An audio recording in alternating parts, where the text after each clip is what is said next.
नमस्कार, स्वागत है आपका टीवी 24 नेटवर्क में और मैं हूं अजय सिन्हा। अब कांग्रेस चुनाव नहीं जीत पा रही है तो क्या गाली गलौज पे उतर आएगी?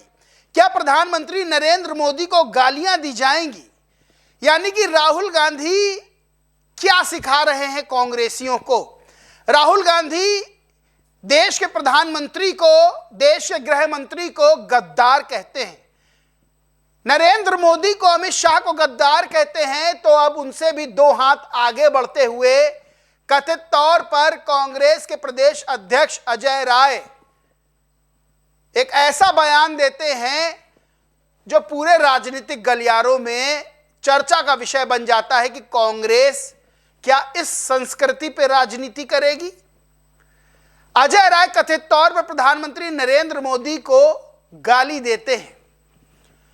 क्या कांग्रेस चुनाव नहीं जीत पा रही है इसलिए इस तरह की भाषा का प्रयोग कर रही है? क्या भारतीय राजनीति में इस तरह की भाषा का कोई जगह है, कोई स्थान है? आप बताइए।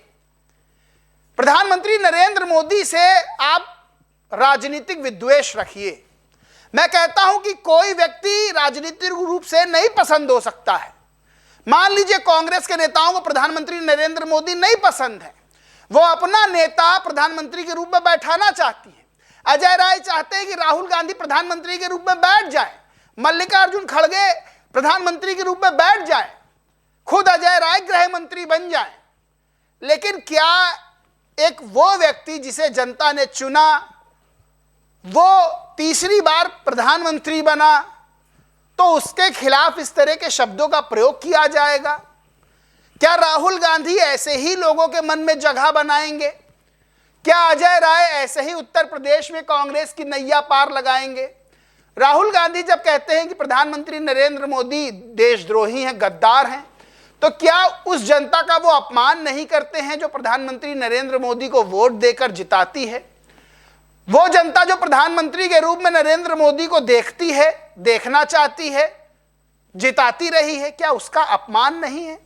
राहुल गांधी संविधान की बात करते हैं, कहते हैं बीजेपी ने संविधान को धोखा दे दिया, बीजेपी ने संविधान को खत्म कर दिया। तो क्या यह संविधान का अपमान नहीं है जो एक चुने हुए सांसद नरेंद्र मोदी और देश के प्रधानमंत्री को वो गद्दार कहते हैं? क्या उन वोटर्स का अपमान नहीं है? क्या उस करोड़ों जनता का अपमान नहीं है?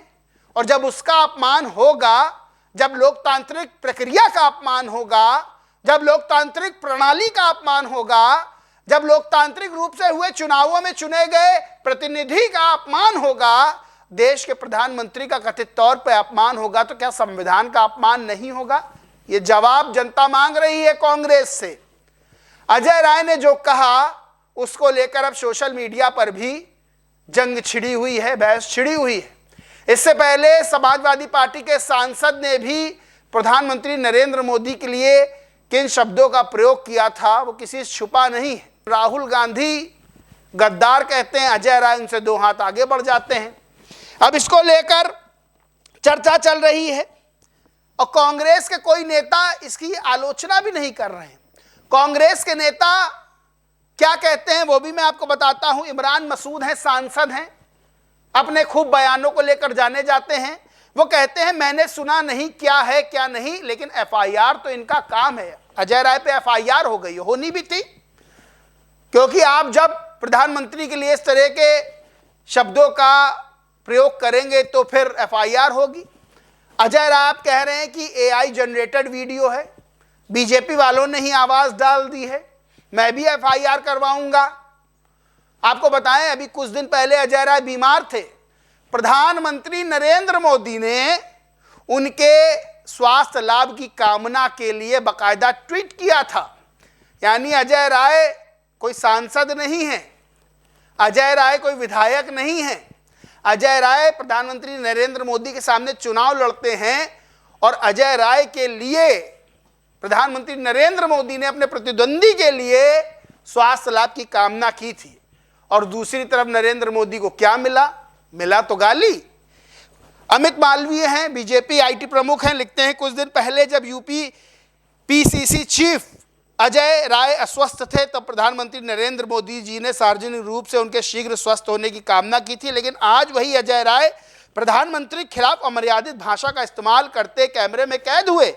यही कांग्रेस की राजनीति का स्तर है, शिष्टाचार का जवाब अभद्रता से। अशोक श्रीवास्तव वरिष्ठ पत्रकार हैं, ये लिखते हैं कांग्रेस नेताओं के संस्कार देखिए। ये अजय राय पिछले दिनों बीमार हुए, हॉस्पिटल में भर्ती होना पड़ा। खबर आई तो सबसे पहले प्रधानमंत्री नरेंद्र मोदी ने इनका हालचाल लिया, इनके स्वस्थ होने की कामना की। प्रधानमंत्री मोदी का ट्वीट आया तो ये देख कर राहुल गांधी और प्रियंका गांधी ने भी अजय राय की सेहत को लेकर ट्वीट कर दिया, और जब ये स्वस्थ हुए, हॉस्पिटल से निकले, तब राहुल गांधी और प्रियंका गांधी को ट्वीट करके उनका आभार जताया, पर नरेंद्र मोदी को शुक्रिया तक नहीं कहा। और अब प्रधानमंत्री नरेंद्र मोदी को गाली दे रहा है बड़बोला नेता। वीडियो देखकर साफ पता लग रहा है कि अजय राय शरीर से तो स्वस्थ हो गया है, लेकिन मानसिक रूप से अब भी बीमार है, और वैसे इनके मुंह का डायरिया भी ठीक नहीं हुआ है।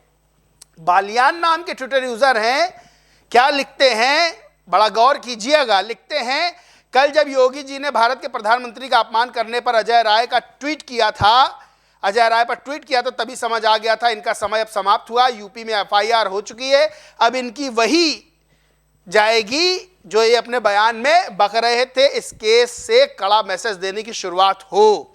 दरअसल योगी आदित्यनाथ अब इस बात का बेहद बुरा मान गए हैं कि जो प्रधानमंत्री नरेंद्र मोदी के लिए जिन शब्दों का प्रयोग हुआ है, महोबा में एफआईआर हो गई है, लेकिन योगी आदित्यनाथ ने क्या ट्वीट किया वो मैं आपको बताता हूं। योगी आदित्यनाथ ने ट्वीट किया, आदरणीय प्रधानमंत्री श्री नरेंद्र मोदी जी के विषय में उत्तर प्रदेश कांग्रेस अध्यक्ष द्वारा की गई अभद्र, संसदीय और क्षम्य टिप्पणी कांग्रेस के राजनीतिक कुसंस्कारों को प्रकट करती है। पूर्व में कांग्रेस के युवराज भी अपने कुसंस्कारों का परिचय दे चुके हैं। कांग्रेस अब हताशा, निराशा, कुंठा और मानसिक दिवालियेपन के शीर्ष स्तर पर पहुंच चुकी है। अब देशवासियों से क्षमा मांगने लायक भी स्थिति उनकी नहीं रही है। यानी योगी आदित्यनाथ अब नजरें टेढ़ी कर चुके हैं अजय राय पर, और माना जा रहा है कि अजय राय की मुश्किलें बढ़ सकती हैं। आपको बताएं, प्रधानमंत्री नरेंद्र मोदी का अगर अपमान किया गया है तो फिर उत्तर प्रदेश के मुख्यमंत्री योगी आदित्यनाथ इस चीज को देख रहे हैं। खैर, कांग्रेस की भाषा जो है, राहुल गांधी की हो, अजय राय की कथित तौर पे हो, या दूसरे राजनीतिक दलों के सपा के सांसद की भाषा हो, प्रधानमंत्री के लिए इस तरह की भाषा का प्रयोग राजनीतिक शुचिता को गिराता है। आप विरोध करिए, विरोध भी संसदीय शब्दों के द्वारा किया गया हो, मत पसंद करिए, संसदीय रूप से विरोध करिए, उन शब्दों का प्रयोग करिए जो शब्द विरोध के लिए सही हैं। लेकिन किसी का इस तरह से अपमान करना, किसी के लिए इस तरह की अभद्र भाषा का प्रयोग करना, जनता देख रही है। इस पूरे मामले पर आप क्या सोचते हैं, मानते, कमेंट करके जरूर बताएं। वीडियो अच्छा लगा तो लाइक करें, शेयर करें, और चैनल को सब्सक्राइब नहीं किया तो सब्सक्राइब करके बेल आइकन जरूर दबा लें। धन्यवाद।